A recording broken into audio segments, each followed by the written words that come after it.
Part 4, Devil May Cry 4, released in the year 2008. Dante finally gains the ability to swap styles, multiple guns, and multiple weapons on the fly in Devil May Cry 4. Every aspect of his controls have been refined to near perfection, and Dante is just as cool as ever.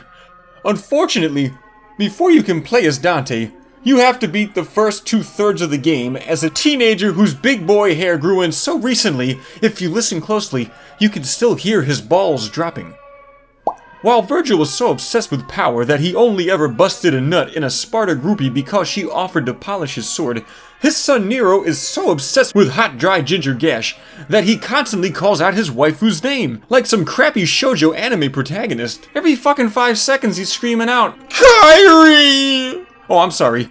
I mean, Kyrie.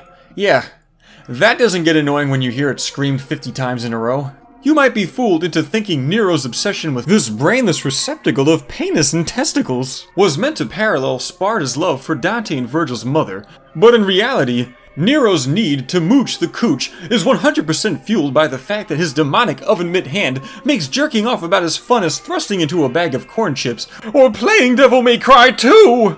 This glorified tutorial character is too stupid to pick up the big glowing orbs at the end of boss fights that could have granted him new weapons, so Dante picks them up later instead.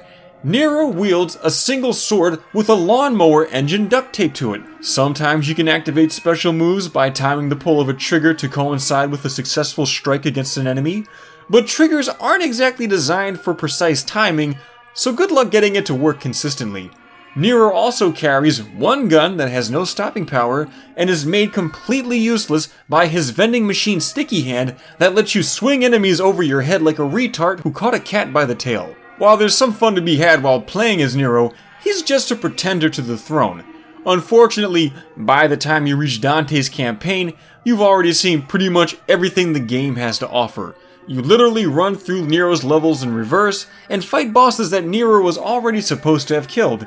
And if, like me, you play the game on Legendary Dark Knight difficulty first, you won't even see any new enemies as Dante. Sure, the special edition lets you play as Virgil, Lady, and everyone's favorite delish bish Trish, but they play recycled levels too, and don't even get new cutscenes.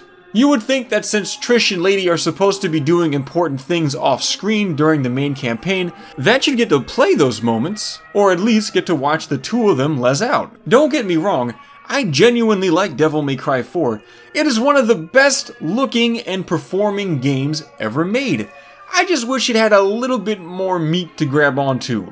Bosses include a couple of those prostate polywogs I'm always talking about, Charlie Sheen's final form after the AIDS fully kick in, an ornery Second Life avatar who desperately wants to avoid showing up in your next trolling video, the worst pope ever, save for the current pope, a Shrek-faced mulatto moth, and a snake that spits seed in your face like that uncle who traumatic memory suppression has helped you to forget up until this moment when I just reminded you. Enemies include the puppets and lizards from the original Devil May Cry, and the angry hats that occasionally latch onto them. There are birds and fish that turn into swords, flying trash bags who block the camera, tall geese Gundams, 2 flavors of elemental lizards, and fiery dogs that you can squeeze flaming shits out of. Overall, Devil May Cry 4 was an amazing achievement, a near peerless game whose potential would soon be completely squandered.